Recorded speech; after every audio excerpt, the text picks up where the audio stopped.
Bonsoir à tous, bonsoir mesdames et messieurs les élus, bonsoir chères Oriolaises, chers Oriolais, sur Facebook en direct et dans le public, c'est tout ça de la confluence. Je vous propose, pour commencer ce conseil municipal, de désigner comme secrétaire de séance Manon Dimaggio. Est-ce que vous êtes d'accord à l'unanimité? Donc Manon sera secrétaire de séance. Je vais procéder à l'appel nominal des 33 conseillers municipaux, Véronique Micheli, Jean-Paul Alouche, Sandrine Raffaelli, Jean-Jacques Mollard, Cécile Esposito, Roger Socia, Céline Legendre. Il y a une extinction de voix ce soir. Armand Louis, qui arrivera en retard et qui donne procuration dans l'attente à David Garcia. Anne-Marie Rességuier, Denis Chara, Richard Camus, Jean-Louis Villardeau, Christine Henry, Nadine Retor, Claude Fourchier, Denis Brunet, Marie-Dominique Belon, Nicole Monnier, Jérôme Vigne, Frédéric Aussi, François Cordeau qui donne procuration à Jean-Paul Alouche, Sophie Pérez, Laurence Brûlé qui est absente et qui donne procuration à Cécile Esposito, David Garcia, Anne-Marie Vallée, Madame Dimaggio, Gabriel Pourchier qui donne procuration à Claude Pourchier, Guy Barbaroux, Éric Hoff, Daniel Giraud, Laurence Albana qui est absente et qui donne procuration à Guy Barbaroux, et Michel Volpe qui est absente et donne procuration à Daniel Giraud. Donc nous avons le quorum. Nous pouvons commencer ce conseil municipal. Je vais d'abord vous demander d'approuver le procès-verbal du conseil municipal du 19 juin dernier qui vous a été envoyé avec l'ordre du jour. Un complément en page 2 a été rajouté à la suite de votre demande, Madame Géraud. Est-ce que vous avez des observations par rapport à ce procès-verbal? Oui, juste à la page 2, il est mentionné Guy Barbaroux nous fait passer d'une estimation de 29 000 €, c'est 2 900 €. Très bien, on note? Oui. Très bien, c'est noté. Donc avec cette modification, est-ce que vous approuvez le procès-verbal du conseil municipal du 19 juin? À l'unanimité. Donc l'ordre du jour de ce soir comporte 16 points et étant donné le retard de M. Bouly, pour des raisons professionnelles, je vous informe que les rapports numéro 4 et 5 seront traités après le rapport numéro 16 en fin de séance, puisque c'est lui qui doit les présenter. Il s'agit de notre dernier conseil municipal avant l'été, même si nous restons bien évidemment tout l'été sur le pont. Un petit focus tout de même sur le budget de la ville et notamment sur notre décision modificative qui, soulignons-le, est équilibrée en dépenses et en recettes.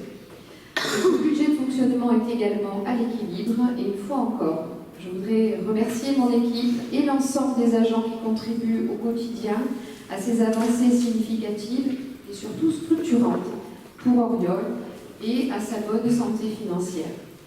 Ce travail collectif nous permet tour à tour de proposer une mutuelle communale à destination des Oriolais, de poursuivre nos opérations façades pour l'entretien et l'embellissement de nos rues, de disposer d'une balayeuse ultra performante que nous avons pu découvrir la semaine dernière et qui va nous permettre d'avoir un village encore plus propre, de sécuriser notre église qui nécessitait des travaux d'urgence et également de créer une nouvelle classe à l'école maternelle Jean Rostand.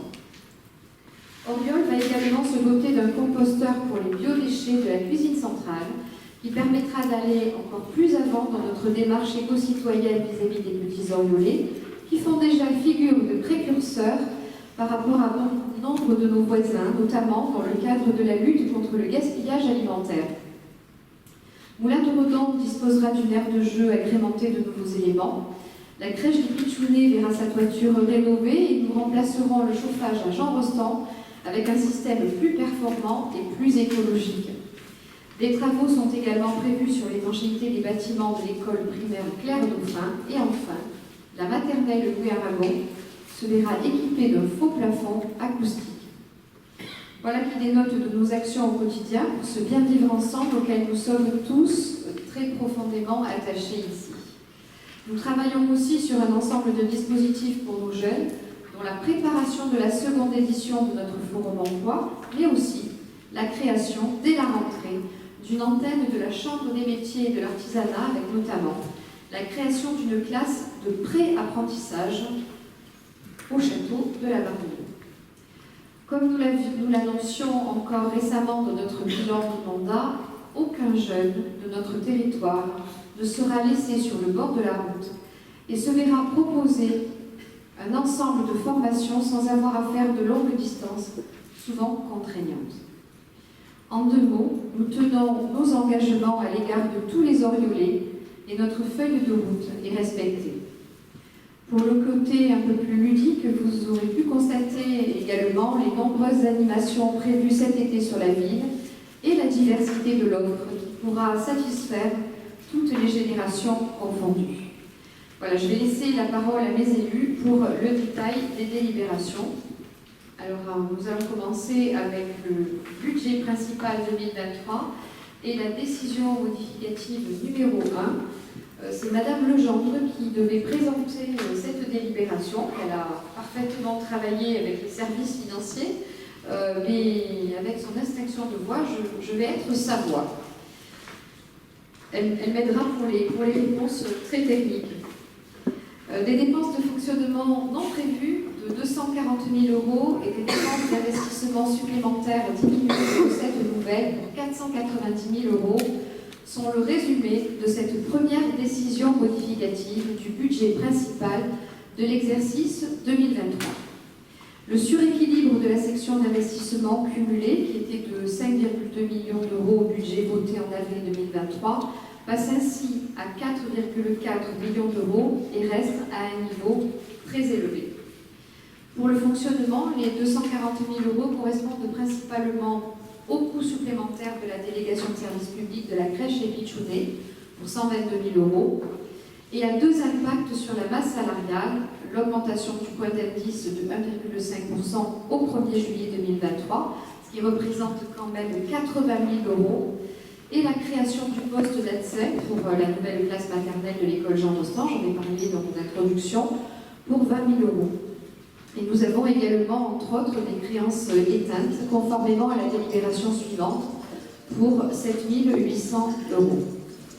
Concernant les dépenses d'investissement supplémentaires pour 640 000 € et dans le cadre de l'avancement des projets, nous avons en éléments significatifs le montant complémentaire de 131 000 € pour l'achat d'une balayeuse, le complément pour le système de chauffage ainsi que la création de la nouvelle classe à l'école Jean Rostand pour 122 000 €, l'achat de fameux éco-digesteurs pour le traitement des biodéchets de nos cantines coûte quand même 50 000 € et un complément pour le projet Témis de 62 000 €, les travaux supplémentaires engagés en voirie et sur nos bâtiments pour 159 000 € et enfin les 3 opérations de façade, qui est un projet qui a un gros succès aujourd'hui, et nous rajoutons pour ce projet 95 000 €. Ces montants sont diminués de 150 000 € de recettes d'investissement supplémentaires, soit 67 000 € de subvention du département pour la rénovation de façade et 83 000 € de cession de la balayeuse Luton. Je vais vous proposer d'approuver la décision modificative numéro 1, qui est équilibrée en fonctionnement et en suréquilibre en section d'investissement, cumulé de 4,4 millions d'euros. Voilà. Si vous avez des interventions, on vous écoute. Monsieur Barbarousse. Oui. Bon, moi j'avais des questions, donc vous m'avez répondu par mail, je vous remercie. Par contre, j'avais demandé le détail de dépenses et recettes, j'espère que c'est un peu, je l'aurai bien après le conseil. J'ai juste fait 2 remarques. La première, c'est sur la subvention des associations. Effectivement, il y a 5 000 €, on a voté, on a fait une délibération, c'est la boutique à l'essai. Par contre, je ne me souviens pas avoir fait une délibération sur le souvenir français et le radical trophy, alors que c'est quand même quelque chose d'obligatoire, puisque toute modification d'une association doit passer par une délibération. Alors, je ne sais pas si vous avez prévu, si c'est à venir, si... Non.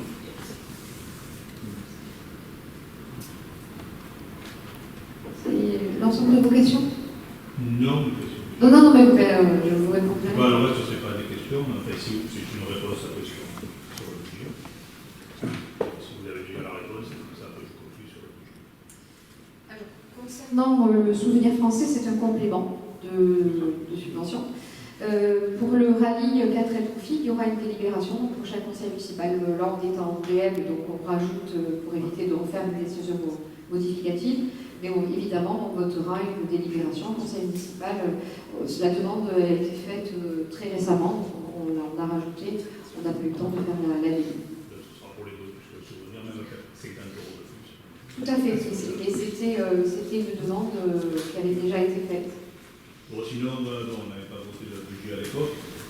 J'ai eu au mouvement, c'est votre budget, donc je ne reviens pas là-dessus. Par contre, on votera contre pour une raison simple qu'on avait déjà soulevé l'année dernière. C'est qu'au niveau des recettes, si je regarde les impôts, donc on est passé de 1,6 million à 9,2 millions, c'est-à-dire 632 000 impôts de plus pour l'année. Sans compter évidemment l'attestation de solidarité intercommunale, qui est une bonne chose, mais qui fait arriver donc, une augmentation globale de 750 000. Donc il aurait fallu pour nous, enfin je l'avais déjà dit l'année dernière, on aurait souhaité par solidarité envers nos concitoyens qu'il y ait une mesure de baisse légère, mais d'une baisse du taux d'imposition de la taxe foncière. Donc pour cette raison-là, nous voterons contre le budget, contre le TN. On ne va pas revenir sur les points qui ont été évoqués lors du vote du budget. Tout à fait, oui. Vous expliquez pourquoi vous allez voter contre. Moi, simplement, par solidarité, moi je veux bien, mais aujourd'hui, qui vient en solidarité aux communes, quand on voit l'augmentation du point d'indice l'année dernière de 3,5%, ça représentait 200 000 € sur le budget communal, 260 000 €. Là, le 1er juillet, on a encore 80 000 € à rajouter, sans qu'on nous ait rien demandé, sans qu'on ait consulté. Et en janvier, on aura aussi à rajouter. Donc, moi, je veux bien qu'on soit solidaire, mais ça ne peut pas toujours être les communes qui soient solidaires. Je pense que cette interpellation devrait être faite plutôt au niveau de l'État, et c'est ce que je fais régulièrement, parce que c'est bien beau de déclarer une augmentation du point d'indice, mais à un moment donné, il faut que l'État aussi assume ses responsabilités, et avec l'augmentation du point d'indice, il doit y avoir la dotation globale de fonctionnement qui doit augmenter. Nous avons des investissements à faire, qui sont des investissements prévus sur un projet, un plan pluriannuel. Aujourd'hui, nous faisons face à toutes ces augmentations qui sont imposées par l'État, plus les augmentations du prix de l'énergie, plus les augmentations du coût des travaux, du coût des matières premières. Et là, j'ai que ça qui me vient à l'esprit, mais quand on a un projet aujourd'hui, quand on le pose, quand on lance un marché, on sait que derrière, il va y avoir des avenants qui vont arriver parce qu'il y a forcément des surcoûts liés à l'augmentation des matières premières et puis à plein d'autres augmentations. Donc moi je veux bien être solidaire, mais déjà la première façon d'être solidaire, c'est de ne pas augmenter les impôts. Nous n'avons pas augmenté le taux communal d'impôt pour la commune, et je crois, quand on regarde l'ensemble des communes des Bouches-du-Rhône, que c'est déjà une belle performance. Donc voilà, je vous réponds par rapport à ça. Et encore une fois, on ne refera pas le vote du budget. Pas d'autres questions par rapport à ça? Donc, 5 contre la décision modificative et le reste des conseils municipaux pour. Je vous remercie. Nous passons au point numéro 2, c'est l'addition aux valeurs de créances irrécouvrables et des créances éteintes sur le budget principal de la commune. Donc, je fais toujours la voix de Céline Legendre. Il est demandé au conseil municipal d'approuver les additions non-valeurs de créances irrécouvrables et de créances éteintes communiquées par la trésorerie.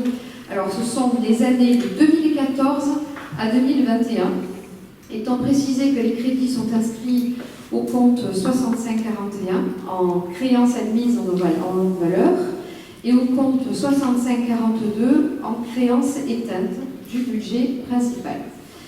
Pour l'ensemble de ces demandes, Madame la Trésorière a justifié le motif d'irrécouvrable débiteur par débiteur, et les admissions non valeurs s'élèvent globalement à 17 505,87 €. Est-ce qu'il y a des interventions? Qui est pour? À l'unanimité. Le rapport numéro 3 est la mise en place de la nomenclature L57 à compter du 1er janvier 2023. C'est une modification de la délibération numéro 2022-70 du 11 juillet 2022. Donc je vous demande d'approuver cette modification et de l'annexe qui fixe les durées et le seuil d'amortissement des immobilisations pour les nouveaux flux dans un souci d'harmonisation. Pas de questions? Si, monsieur Marmont. La simplification, oui, je suis d'accord. Essayez de parler dans le micro parce qu'on ne vous entend pas. Je disais que pour la simplification des rubriques, oui. Par contre, je ne comprends pas la diminution, si vous voulez, de la dotation d'amortissement sur les constructions, puisqu'elle passe de 30 à 20, ce qui me paraissait normal. Bon, ça peut poser problème dans le futur pour la section de fonctionnement, mais de toute façon, quoi qu'il arrive, on peut y revenir dessus. Donc, on votera pour, mais je suis contre cette modification. Bon, la directrice générale des services me dit que c'est une harmonisation pour l'ensemble des communes. Voilà. Donc, qui est pour? À l'unanimité. Le rapport numéro 6. Donc, on passe au rapport numéro 6 dans l'attente de l'arrivée de M. Bouli. C'est l'approbation d'une convention de partenariat culturel 2023-2024 Provence en Seine. Et c'est Madame Anne-Marie Vallée qui va la présenter. Bonjour à tous. Il s'agit ici, comme chaque année, d'approuver la convention de partenariat culturel avec Provence en Seine, cette fois-ci pour l'année 2023-2024. En effet, le département, dans ce dispositif, s'engage à fournir à la commune une aide artistique pour la programmation de spectacles. Cela nous donne ainsi l'accès à un catalogue de spectacles subventionnés à 50%, nous permettant à nous communes de varier et enrichir notre offre culturelle. J'en profite pour remercier Mme le maire, qui en tant que conseillère départementale a le soutien de Martine Lassalle et met tout en œuvre pour offrir une programmation culturelle riche et variée.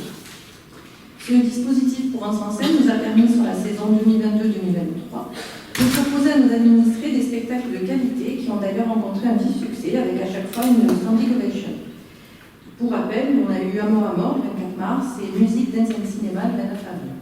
Le prochain spectacle à venir, entrant dans ce dispositif, sera un spectacle à destination des enfants, le dimanche après-midi 1er octobre, qui s'intitule L'homme à l'oreille coupée, interprété par le Badaboum Théâtre, compagnie bien connue des amateurs de théâtre de jeune public. Il y aura bien entendu d'autres spectacles pour Provence en Seine à la Confluence en 2024. Je vous propose donc, si vous en êtes d'accord, d'approuver le projet de convention, d'autoriser Mme le maire à signer la convention concernée et tout document inhérent à cette affaire. Il y a des interventions. Un vote à l'unanimité pour Provence en Seine. Le rapport numéro 7 est l'approbation de la convention relative à l'édition de plans de ville artistique et je redonne la parole à Madame Vallée. Donc cette fois-ci, il s'agit d'approuver le projet de convention fixant les modalités de partenariat artistique entre l'association SARPA et notre commune et autoriser Mme le maire à signer la convention concernée. Ainsi, l'artiste Sidalie de Saint-Just a réalisé des plans artistiques de notre commune, recensant des points de vue remarquables et faisant d'Oriol la porte d'entrée artistique du parc régional de la Sainte-Bonne. La convention permet à l'association de prospecter des supports sur la commune, entre autres, avec un courrier de recommandation signé du maire. Par la suite, ces dépliants artistiques à vocation touristique seront distribués gratuitement sur la commune et tout le territoire en 2024. Je vous propose, si vous en êtes d'accord, d'approuver le projet de convention visant à fixer les modalités de ce partenariat artistique et d'autoriser Mme le maire à signer la convention de partenariat concernée et tout document s'y rapportant. Des interventions? Non, juste c'est dans la continuité de ce qui avait été fait avec le banc peint et le candélabre, donc c'est une bonne chose. Tout à fait. Un travail de qualité que nous apprécions beaucoup. Donc, un vote à l'unanimité. Pour ce rapport numéro 7, le rapport numéro 8 est un appel à projet. C'est la recherche d'un candidat pour la mise en place d'une mutuelle communale et c'est l'approbation du choix du porteur de projet. Je vais laisser la parole à Mme Rességuier. Bonsoir. Alors tout d'abord, bonsoir. Tout d'abord, je tiens à remercier ma collègue Cécile Esposito pour le formidable travail qu'elle a réalisé de 15 pages quand même, qui nous a permis de pouvoir choisir et de pouvoir avoir d'être plus clair dans le choix. Dans les 3 offres, nous avions 3 offres, et de pouvoir faire un choix lors de la réunion que nous avons faite le 4 juillet. Voilà. Donc il s'agit d'approuver le choix de retenir la mutuelle familiale pour la mise en place d'une mutuelle communale à destination des habitants suite à un appel à projet. 3 offres ont été déposées et analysées. Les propositions ont été analysées selon les critères suivants. Rapport entre entre qualité des garanties et tarifs proposés, notamment sur des soins principaux, soins courants, hospitalisation, optique, dentaire et bien-être, mais également les avantages annexes et actions de prévention. La comparaison s'est effectuée notamment par la recherche pour chaque cible, jeunes, quinquas et seniors, l'engagement des gels des tarifs sur la période de 3 ans, les éléments de communication, les permanences, les plaquettes d'information, plateformes de services en ligne, etc. La Commission des affaires économiques et sociales a examiné le 4 juillet et validé le choix de retenir la mutuelle familiale qui n'exclut aucune cible et représente l'offre la plus équilibrée. Est-ce qu'il y a des questions? Nous regrettons que vous ayez pu assister à cette commission. Vous avez proposé une visio pour pouvoir le faire, mais bon, c'était compliqué. Donc, pardon? Je n'hésitais pas à m'y Oui, tout à fait, voilà. C'est pas le sujet du conseil. Donc, c'était important pour nous de statuer. Donc, je tiens à votre disposition avec tous les éléments pour...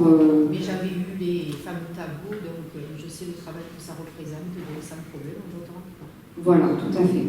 Donc, bon, après, ça a été un travail d'analyse de fourmi, mais je remercie vraiment mon élu, bien entendu, Marie Mességuier, mais Cécile aussi, Esposito, dont c'est le métier aussi, donc qui a mis ses compétences au service de cette analyse, et puis bien entendu aussi le service des marchés publics qui a été aussi qui a porté cette analyse. Donc un vote à l'unanimité. J'espère que cette mutuelle répondra à un maximum de réponses, enfin en tout cas d'attente pour les Oriolais. En tout cas, on en fera une publicité à l'issue du conseil municipal pour faire connaître le choix que nous avons fait. Donc, un vote à l'unanimité. Le rapport numéro 9 est l'approbation de la convention de mise à disposition de locaux et d'équipements au bénéfice du lycée de Valâtre. Et je donne la parole à Monsieur